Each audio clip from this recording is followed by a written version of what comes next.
हिंदुस्तान में जो हालात हैं उसकी मद्देनज़र भी उर्दू के ऊपर जो चल रहा है उसको भी निगाह में रखते हुए ये बहुत ही खुशाइन बात है कि कर्नाटक के एक शायर जो उर्दू के शायर हैं उन्हें साहित्य पुरस्कार से हुकूमत हिंद ने नवाजा। ये एक बहुत ही बड़ी बात है। मैं समझता हूँ आज के दौर में उर्दू के किसी शायर को साहित्य अवार्ड मिलना मुश्किल बात ही नहीं, नामुमकिनात में से है। ये बहुत ही मुश्किलों के बाद, काविशों के बाद, कोशिशों के बाद एक इंसान को जिसका नाम है अमजद हुसैन हाफिज़ कर्नाटकी साहब, जो शिकारीपुर से ताल्लुक़ रखते हैं, जिनका मदरसा भी है, स्कूल भी है, जो चिल्ड्रन एकेडमी के चेयरमैन भी हैं, साबिक़ कर्नाटका उर्दू एकेडमी के चेयरमैन भी रह चुके हैं। उन्होंने जो कारनामा किया है, मैं नहीं समझता कि आज के दौर में कोई वो कारनामा कर सके, क्योंकि उन्होंने उनकी मसरूफियात के बावजूद उर्दू की खिदमत में अब तक 99 किताबें मंजर आम पर उनकी आ चुकी हैं। अलग अलग सिंफ में अलग अलग नज़में भी, सियासी नज़में भी, हिंदुस्तान पर कई नज़में, एक किताब ही उस पर, उसके साथ साथ गज़लियात की किताबें, नातों की कई मौजमें, और ज़्यादातर बच्चों पर उन्होंने अपने कलम को इस्तेमाल किया है। तकरीबन 30-40 किताबें तो उन्होंने सिर्फ बच्चों के लिए लिखी।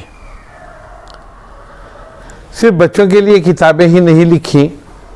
अगर आप कभी जाएंगे शिकारीपुर में, उनके मदरसे के फारिगीन हो या वहाँ उनकी स्कूल से फारिग जो बच्चे हुए हैं वो हो, उनको जिस तरीक़े से उन्होंने ट्रेन किया है, आप देखेंगे तो वाकई आप बहुत ही खुश हो जाएंगे।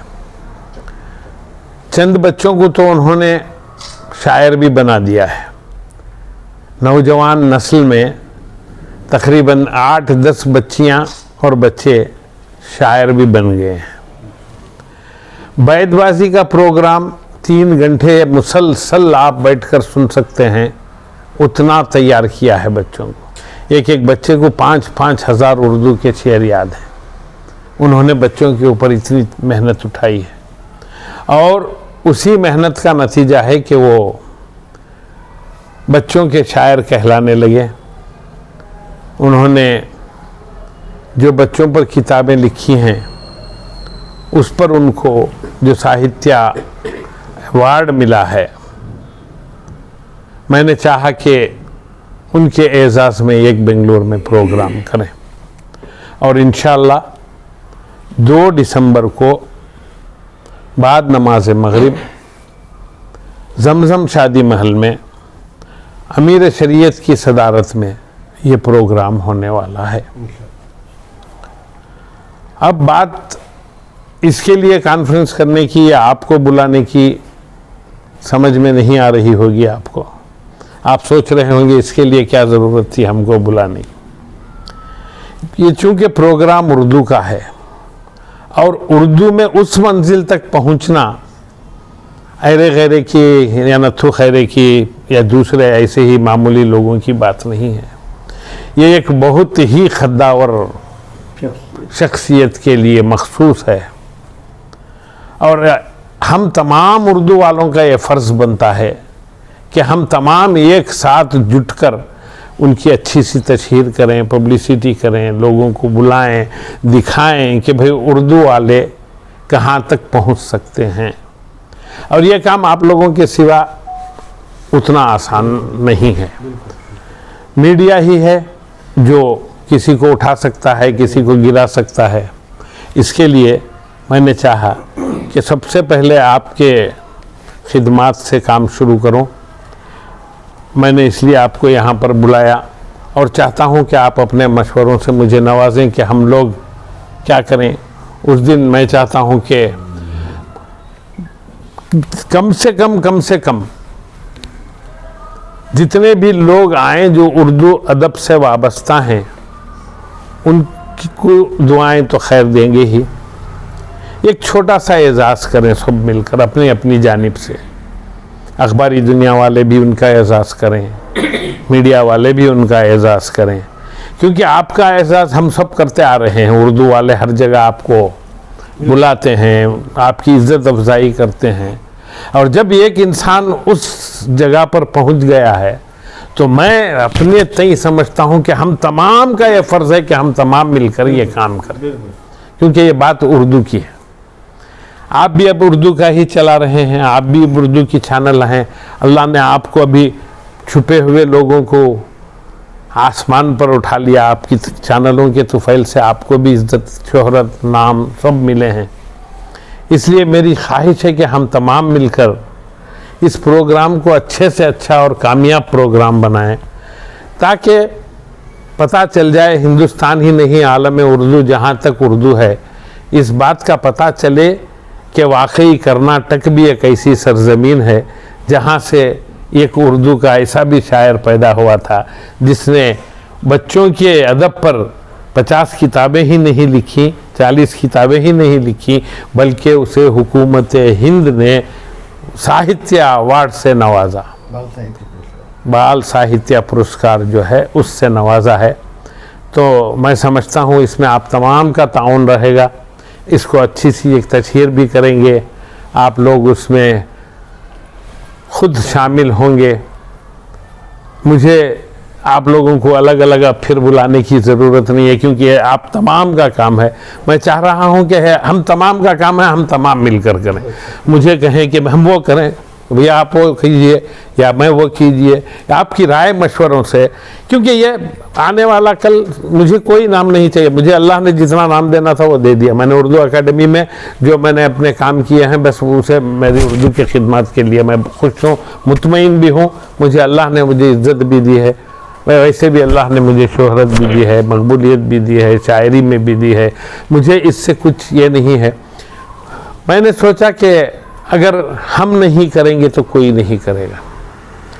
मुझे एहसास इसलिए हुआ कि मैं उर्दू एकेडमी के दौर में जो 2 रोज़ा एक जश्न किया, उस जश्न में 70 किताबों की जो इजरा की, 55 लोगों को जो 25,000 50,000 इनामात दिए, जितने कितने मेडिकल रिडोन्स दिए, 150 प्रोग्राम किए, इतना सब करने के बावजूद कभी किसी ने मुझे एक फ़ोन कर मुबारकबाद नहीं दी।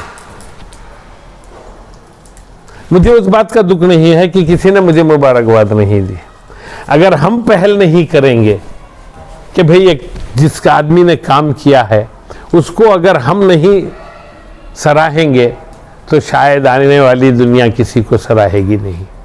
मैं ये सोचकर एक पहल के लिए आप तमाम को साथ लेकर ये काम करने की कोशिश कर रहा हूँ। अगर आप तमाम इसे साथ देकर कामयाब बनाएं तो हो सकता है कि ये एक माइलस्टोन होने वाले चीज़ों से हमारी इंशाअल्लाह अल्लाह ताला इसे एक नई रूह फूकेगा।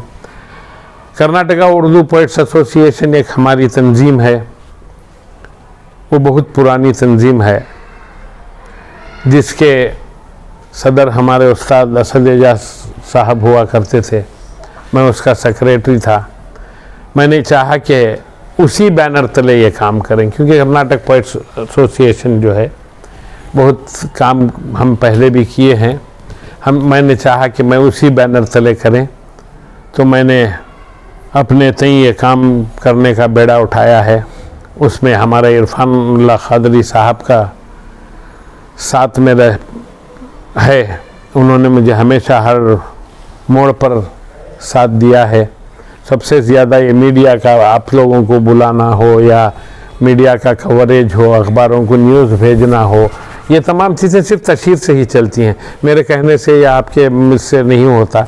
तो मैंने ये हमेशा मेरे साथ, मुझे बहुत ही इन्होंने मेरी मदद की है। तो ये मेरे साथ हैं। कर्नाटका उर्दू पोइट्स एसोसिएशन में ये शायर नहीं हैं, ये क्यों हैं वाली बात भी पैदा हो सकती है। ये शायर नहीं हैं, मगर एक वाकई सच्चे हमदर्द हैं, जुनूनी हैं उर्दू के।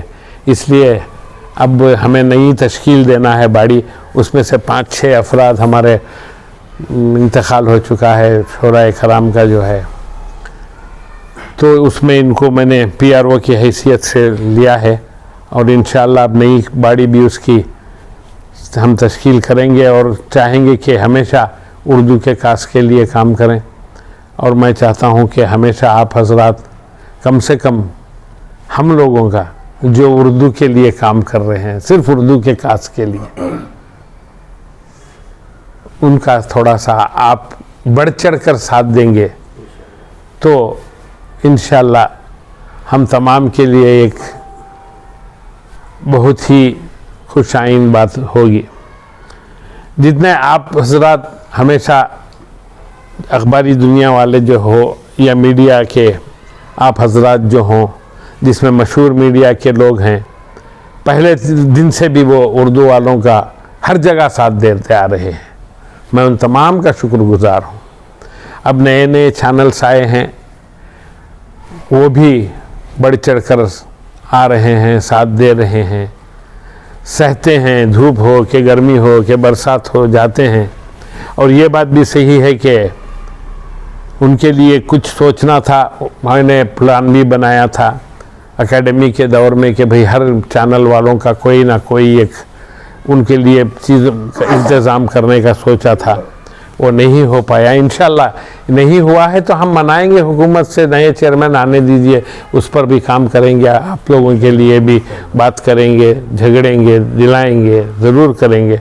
और एकेडमी हमेशा सबको, अखबारी दुनिया वालों को नवाजते आई है इनामात से।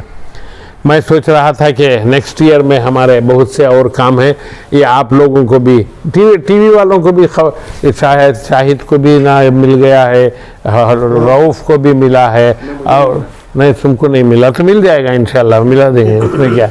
और किसे किसे की इलेक्ट्रॉनिक मीडिया को मुनीर अहमद आज़ाद, मुनीर आज़ाद तो अखबारी तो खालक साहब को भी मिल को है। टीवी में कौन थे नहीं साहब? हाँ, टीवी में सिर्फ एक ही तो थे कि आपके एकेडमी, आप जब तक थे तो एकेडमी थी, तो आपके जाने के बाद जो है अब तक ये मौजूदा हुकूमत में अब तक उर्दू एकेडमी कायम नहीं हुई। इसके लिए आपकी जानिब से क्यों कोशिश नहीं की गई आपके इदारे की जानिब से? बिल्कुल सही आप जो कह रहे हैं, सही है। मैं इसलिए आगे नहीं आया कि लोग कहीं ये ना समझ बैठे कि मुबीन मुनव्वर वापस चेयरमैन बनने के लिए ये काम कर रहे हैं। मुझे ये हुकूमत में जाकर काम करने का या साथ देना, क्योंकि ये टीपू सुल्तान का नाम निकाले, उर्दू से निकाले, ये तमाम चीज़ें हुई, तो मैंने नहीं चाहा कि भाई मैं जाऊं या कुछ करूं, मगर ज़रूरी था, जाना ज़रूरी था, मिलना ज़रूरी था, प्रेशराइज करना ज़रूरी था। मुझे यहाँ तक कि भटकल से हमारे अब्दुल्ला दामोदर ने भी फ़ोन किया कि हम लोग ऐसा चुप बैठ जाएंगे तो नहीं होगा, ज़रूर हुकूमत को जाके प्रेशराइज करना है, ये हुकूमत जब तक काम नहीं करेगी बोल के उन्होंने भी बोला है। इंशाल्लाह ज़रा इनका काम हो जाए। ये बीजेपी के करीबी आदमी हैं हमारे हाफिज़ साहब, उनसे बात करके ज़रूर करेंगे। हम तमाम उस दिन एक मेमोरेंडम देंगे हमारी पूरी उर्दू वालों की जानिब से, तमाम के नाम से ये हम मेमोरेंडम बनाएंगे। अखबारी दुनिया भी शामिल होगी, आप भी शामिल होंगे। मुतालिबा उर्दू एकेडमी हो, और ये जो अब देखिए 4,000 मेडिकल, 4 लाख मेडिकल का था, वो 2 लाख कर दिया स्कॉलरशिप। जो सालाना जो बाहर जाके पढ़ने वाले बच्चों की थी वो आधी कर दी गई। बिल्कुल बिल्कुल आधे से भी ज़्यादा चीज़ों को काट दिया गया है। इन तमाम मुतालबात पर बैठेंगे हम तमाम एक बार ये करके एक अच्छी तरीके से उसको करके जाके मुलाकात करके देके आएंगे। भाई